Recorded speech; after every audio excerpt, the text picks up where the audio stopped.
சொல்றாரு, நானும் எனக்கு கொடுக்கிற பிள்ளைகளும் சீயோன்ல இருந்தாங்களா. எங்க இருந்தாங்களா? கர்த்தரை சார்ந்து கொண்டு தேவ ஆலயத்தை நாடி தேவனோடு உறவு வைத்தவராக இருப்பதால் தான் இவர்களை அடையாளமாய் மாற்றிருக்கிறாராம், அற்புதமாய் மாற்றிருக்கிறார்.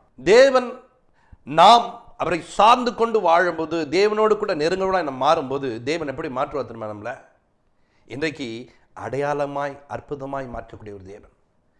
இந்த தாவீது தேவனை எப்படி சார்ந்து கொண்டு தேவனை நம்பி எப்பொழுது ஆலயம் திறக்கப்படும், கர்த்தருடைய ஆலயத்துக்கு போவோம் வாருங்கள் சொன்ன மகிழ்ச்சியாய் போகிறார். இன்னைக்கு கூட சர்ச்சைக்கு போனோமா, இன்னைக்கு கொஞ்சம் ரெஸ்ட் கிடைக்காதா நீ நினைக்கூடாது. ஆலயத்தையும் தேவனுடைய காரியங்கள் அப்படி நாடி தேடி ஓடி அவர் மேல நம்பிக்கை வைக்கும் போது உன்னை ஆண்டவர் புதுமையாய் மாற்றுவார். உனக்கு தேவன் நன்மை செய்வார். உன்னை கர்த்தர் ஆசீர்வதிப்பார். இந்த தாவீதை பார்த்து இந்த புதுமையாய் மாறினார் என்று சொல்லும்போது என்னன்னா, ஒரு ராஜாவாய் அமர்ந்திருக்கிறார், ஒரு ராஜாவாய் மாறிவிட்டார், ஒரு ராஜ்ய சமூகத்தில் போய் நிற்கிறார். இப்ப பார்க்கிறாரு.